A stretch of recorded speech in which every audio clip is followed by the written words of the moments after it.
அறைக்குள் அந்த அழகான தருணத்தில் இனியன் காவ்யாவை மெல்ல கட்டிலில் சாய்த்து அவளிடம் நெருங்குகிறான். அவன் காவ்யாவின் அருகாமையில் தன்னை மறந்திருக்கும் அந்த அமைதியான நேரத்தில் காவ்யா மெதுவாக இந்த விஷயத்தை ஆரம்பிக்கிறாள். காவ்யா இனியனின் தோளில் சாய்ந்தபடி, "எங்க ஒரு நிமிஷம், நான் சொல்கிறத கேளுங்க. கீழே அப்பா சூர்யாவை பற்றி பேசினப்போ நான் ஒன்று யோசித்தேன். நம்ம கல்யாணத்தப்போ அந்த முதல் இரவில் நம்ம ஒன்று பேசிக்கிட்டோமே, ஞாபகம் இருக்கா?" இனியன் அவளது முகத்தை ஆழமாக பார்த்து, சொல்லு காவ்யா" என்கிறான். "நந்தினியை பற்றி தாங்க. அவ எனக்காக எவ்வளோ விட்டு கொடுத்துருக்கா. இப்போது சூர்யாவுக்கு பொன் பார்க்கணும்னு அப்பா சொல்கிறாருல்ல, ஏன் சூர்யாவுக்கு நம்ம நந்தினியே பேசி முடிக்கக்கூடாது? நந்தினிக்கு ஒரு நல்ல வாழ்க்கை அமைச்சு தர வேண்டியது நம்ம கடமைங்க. சூர்யா உங்களை போலவே நல்ல வசதியாக இருக்கான், பிஸ்னஸ் பண்ணுறான், குணத்துலேயும் அவன் நல்லவன் தான். நம்ம நந்தினிக்கு அவன் ரொம்ப பொருத்தமாக இருப்பாங்க. நீங்கள் என்ன நினைக்கிறீங்க?" இனியனுக்கு காவ்யா தன்னோட வாழ்க்கைக்காக நந்தினி செஞ்ச தியாகத்தை நினச்சி இவ்வளோ தூரம் அக்கறையாக பேசுறது ரொம்ப நெகிழ்ச்சியாக இருக்குது.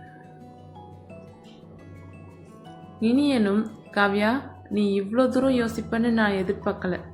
நந்தினி நிஜமாவே நல்ல பொண்ணு. எனக்கும் அவளுக்கு ஒரு நல்ல இடத்துல கட்டி கொடுக்கணும்னு ஆசை தான். சூர்யாவை பற்றி மாமா அவ்வளோ உயர்வாக சொல்கிறாருன்னா கண்டிப்பாக அவன் நல்லவனாக தான் இருப்பான்.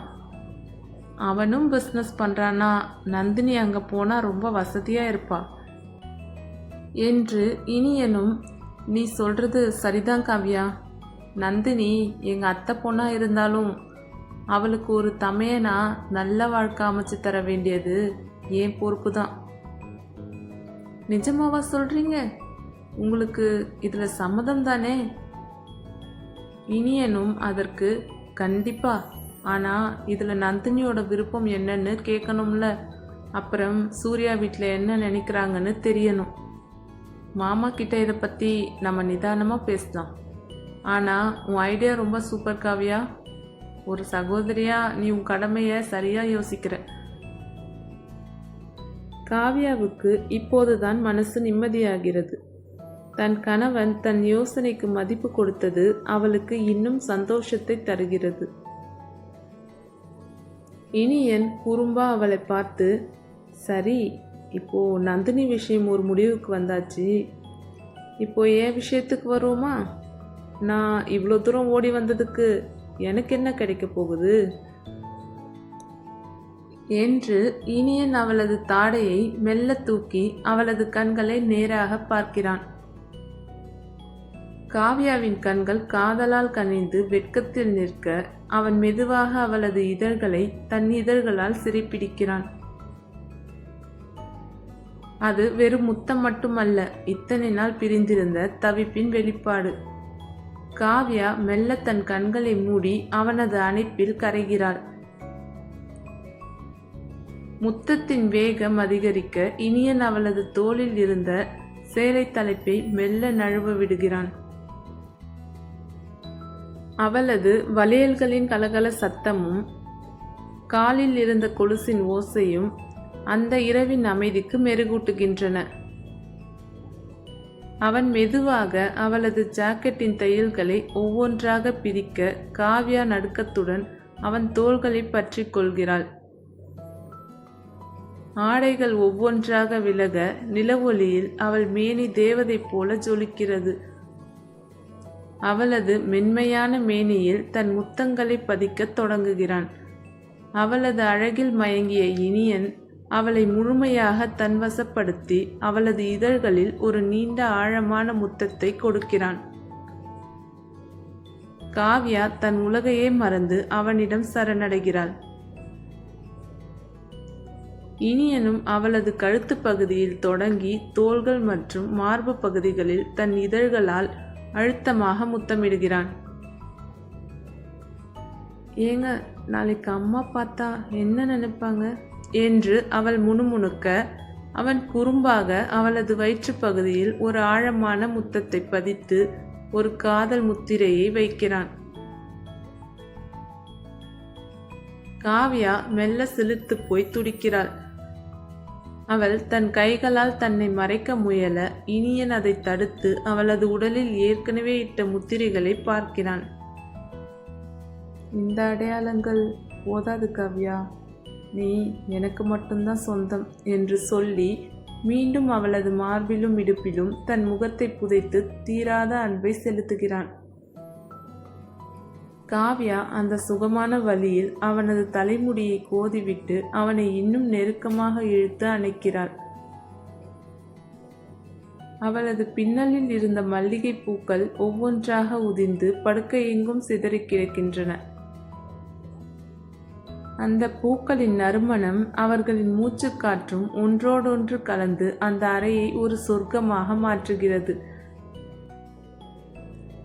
இனியன் அவளை தன் மடியில் கிடத்தி ஒரு குழந்தையைப் போல அவளது அழகை ரசித்தபடி பிறகு காவ்யா கண்கள் செருக அவன் மார்பில் சாய்ந்து கொள்கிறாள்.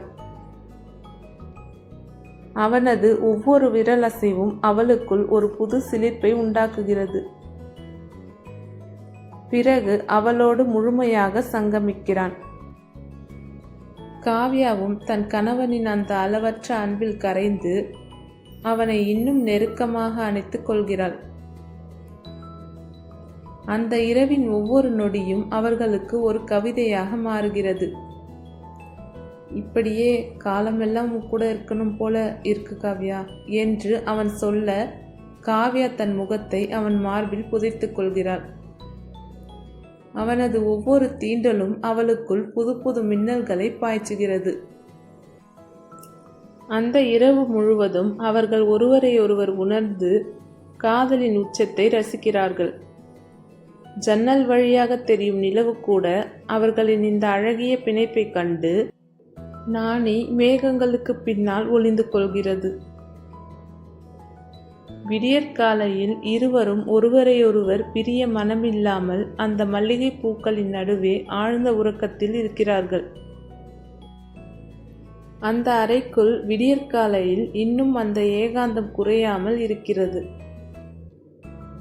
ஜன்னல் வழியாக வரும் மெல்லிய வெளிச்சத்தில் காவ்யா மெல்ல கண் விழிக்கிறாள். நேற்றிரவு அவர்களின் காதலின் உச்சத்தில் ஆடைகள் அனைத்தும் விலக்கப்பட்ட நிலையில் இப்போதும் இருவரும் ஒரு மெல்லிய போர்வையையும் ஒருவரையொருவர் அணைத்திருக்கும் அந்த நெருக்கத்தையும் மட்டுமே ஆடையாக கொண்டிருக்கிறார்கள். காவ்யா தன் உடலின் மீது படர்ந்திருக்கும் இனியனின் கைகளையும் தன் மேனியின் வெம்மையையும் உணர்கிறாள். காவ்யா மெல்ல தலை தூக்கி பார்க்கும்போது போர்வையை மீறி தெரியும் அவளது தோள்களிலும் கழுத்திலும் இனியன் பதித்த அந்த லவ் பைட்ஸ் அப்பட்டமாக தெரிகின்றன.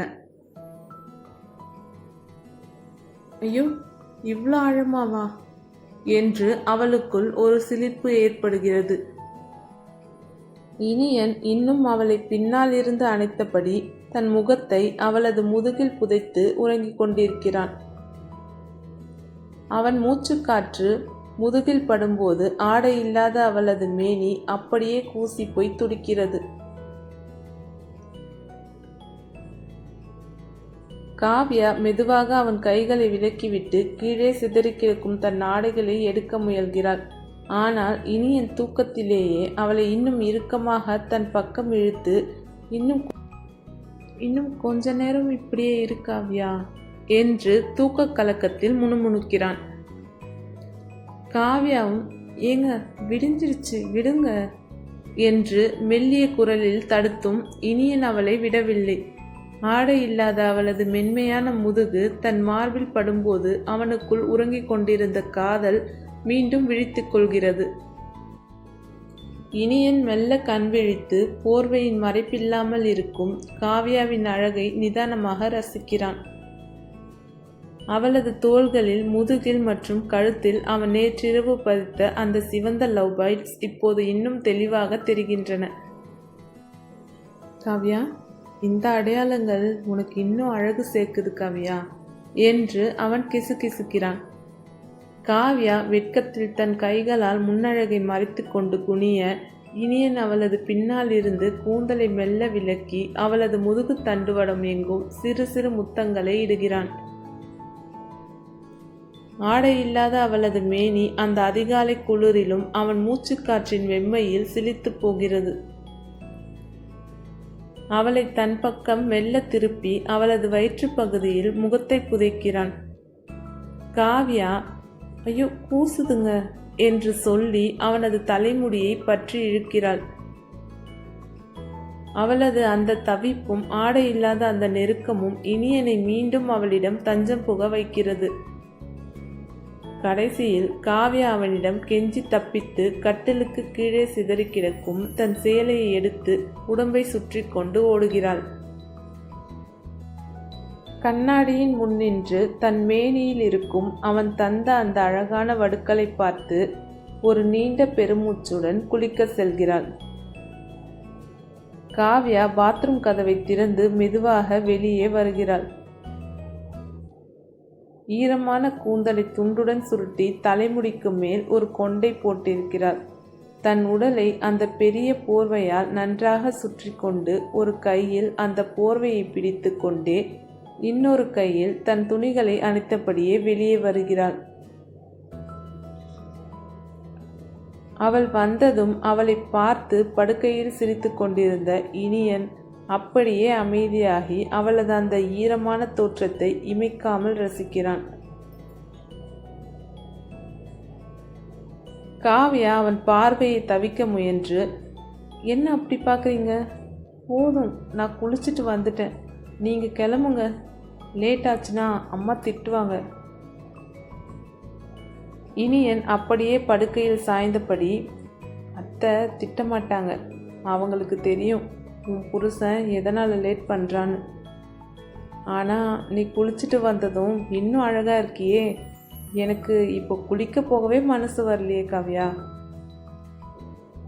காவ்யா அவன் அருகில் சென்று அவனது கையை பிடித்து எழுப்ப முயன்று, நிறுத்துங்க உங்கள் குறும்ப, இதோ பாருங்க மணி என்ன ஆகுதுன்னு பாருங்க, நான் ட்ரெஸ் பண்ணிட்டு கீழே போகணும், நீங்களும் சீக்கிரம் போய் குளிச்சுட்டு வாங்க, அப்போ தான் நம்ம சேர்ந்து கீழே போக முடியும்.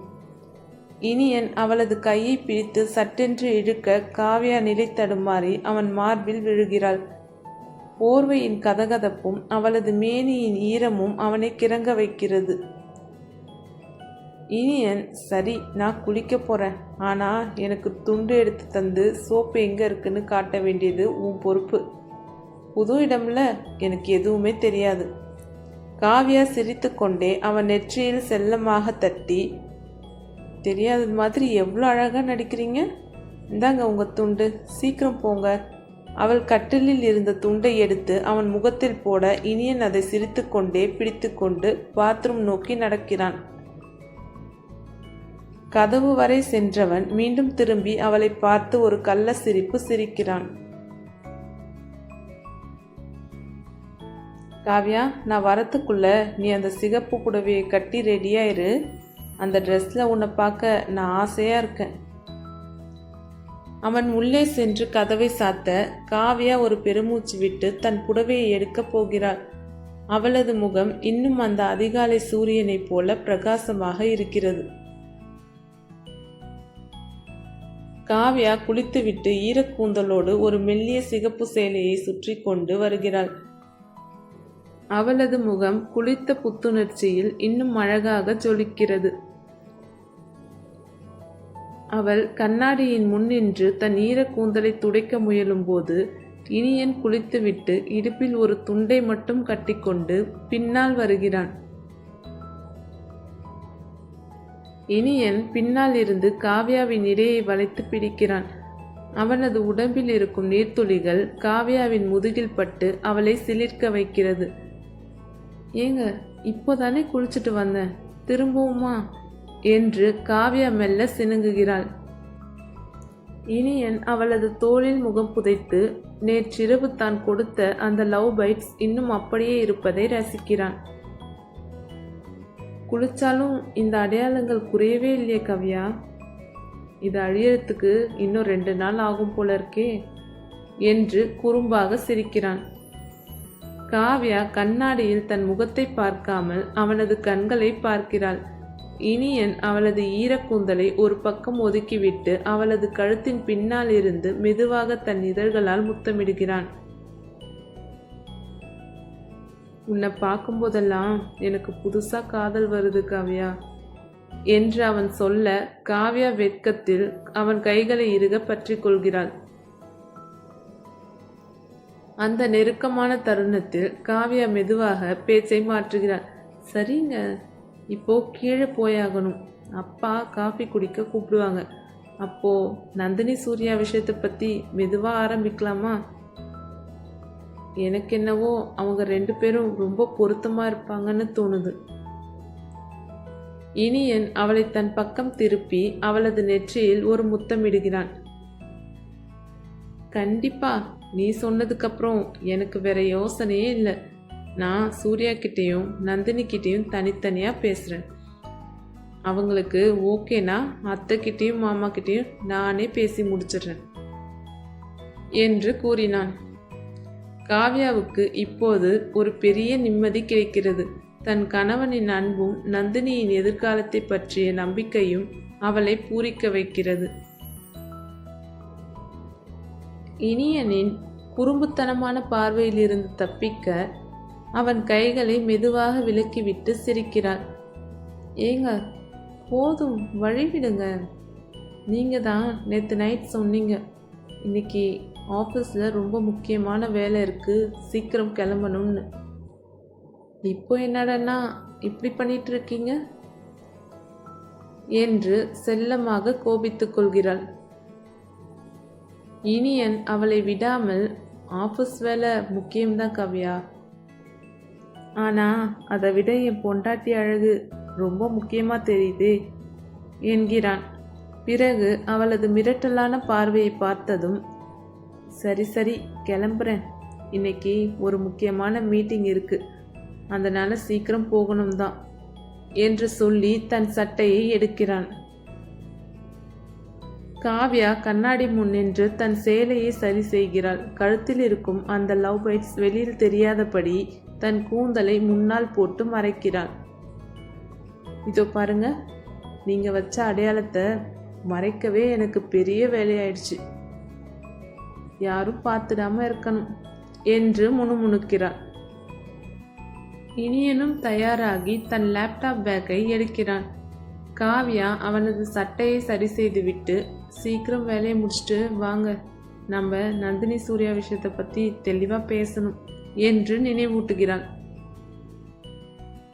இனியன் கிளம்பும்போது அவளது நெற்றியில் ஒரு அழுத்தமான முத்தமிட்டு, மறக்க மாட்டேன் காவ்யா என்று சொல்லிவிட்டு அறையை விட்டு வெளியேறுகிறான். இனியன் அவசரமாக தன் பையை எடுத்துக்கொண்டு கீழே வருகிறான். அவனது முகம் இரவு முழுக்க தூங்காத களைப்பிலும் ஒருவித புத்துணர்ச்சியோடும் இருக்கிறது. இனியன் கீழே வருவதை பார்த்ததும் காவ்யாவின் அப்பா ஹாலில் இருந்து எழுந்து வந்து, வாங்க மாப்பிள்ள, என்ன இவ்வளோ சீக்கிரம் கிளம்பிட்டீங்க? சரி, முதல்ல வந்து உட்காந்து சாப்பிடுங்க மாப்பிள்ள, பசியோடு போகாதீங்க என்று அன்போடு அழைக்கிறார். இனியனும் டைனிங் டேபிளில் அமர்ந்து வேகமாக சாப்பிடுகிறான். சாப்பிட்டு கொண்டே, மாமா உங்ககிட்ட ஒரு முக்கியமான விஷயம் பேசணும், அது நந்தினியை பற்றி என்று மெதுவாக பேச்சை ஆரம்பிக்கிறான். ஆனால் இனியன் முழுமையாக பேசி முடிப்பதற்குள்ளேயே அப்பாவின் ஃபோன் ஒலிக்கிறது. ஃபோனை பேசி முடித்தவர், ஐயோ அந்த அட்வொகேட் இப்போவே வர சொல்கிறாரே, சாரி மாப்பிள்ள, இந்த நிலம் சம்பந்தமான ஒரு பெரிய வேலை இருக்கு, நான் இப்போவே கிளம்புனாதான் சரியா இருக்கும் என்று அவசரம் காட்டுகிறார். நீங்கள் சாயங்காலம் வாங்க மாப்பிள்ள, நம்ம நிதானமாக பேசலாம் என்று சொல்லிக்கொண்டே சட்டையை போட்டுக்கொண்டு விறுவிறுவென்று வெளியே கிளம்பி விடுகிறார். இதையெல்லாம் தூரத்திலிருந்து பார்த்து கொண்டிருந்த காவ்யாவுக்கு ஏமாற்றமாக இருக்கிறது. தன் கழுத்து அடையாளங்களை மறைத்தபடி ஓடி வந்து, என்னங்க அப்பா கிட்ட சொல்லலையா என்று கேட்கிறாள். அப்பா ரொம்ப அவசரமாக போகிறாரு காவ்யா, என்னால் பேச முடியலை. நானும் கிளம்புறேன். ஆஃபீஸில் இன்னைக்கு ரொம்ப முக்கியமான ப்ரெசன்டேஷன் இருக்குது என்று சொல்லிவிட்டு அவளுக்கு ஒரு கஞ்சாடை காட்டிவிட்டு இனியனும் கிளம்பி விடுகிறான். இனியன் ஆஃபீஸில் வேலையாக இருந்தாலும் அவன் மனம் முழுவதும் நந்தினி மற்றும் சூர்யாவின் எதிர்காலத்தை பற்றியே ஓடிக்கொண்டிருக்கிறது.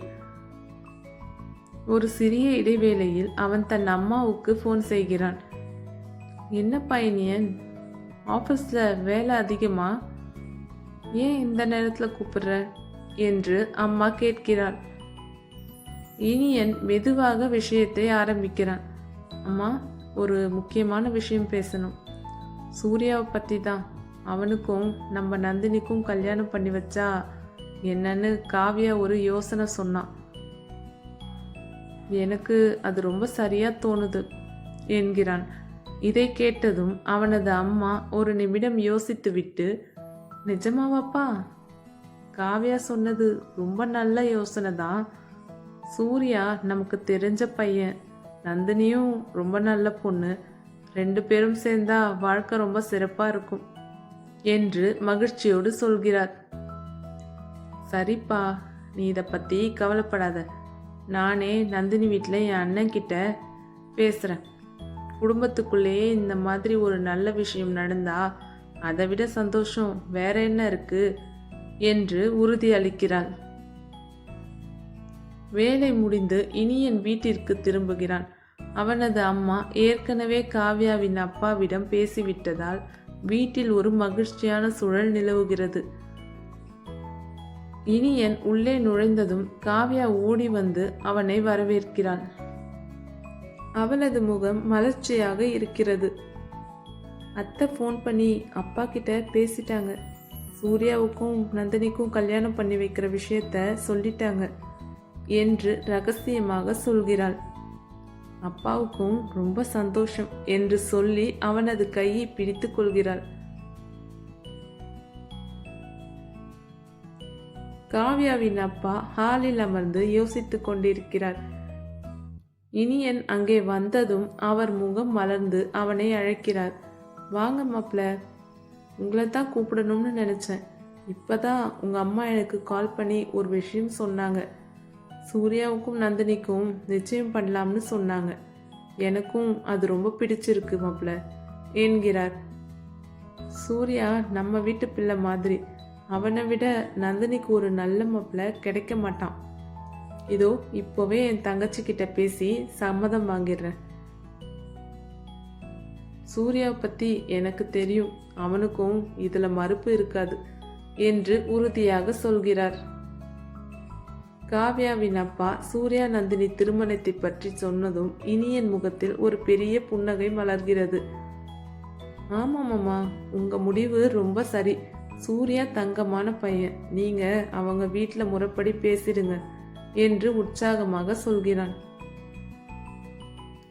இனியன் சொன்னதை கேட்டு திருப்தி அடைந்த அப்பா, சரி மாப்ள, நான் இப்போவே சூர்யா வீட்டில் பேசிட்டு உங்களுக்கு கால் பண்ணுறேன். எல்லாம் நல்லபடியாக முடிஞ்சதும் அவங்க எல்லாரையும் நம்ம வீட்டுக்கே கூட்டிட்டு வரேன் என்று மகிழ்ச்சியோடு சொல்கிறார்.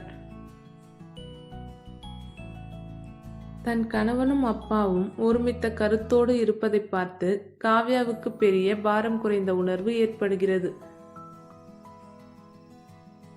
காவ்யா இனியனை பார்த்து ஒரு மெல்லிய புன்னகையை சிந்துகிறாள்.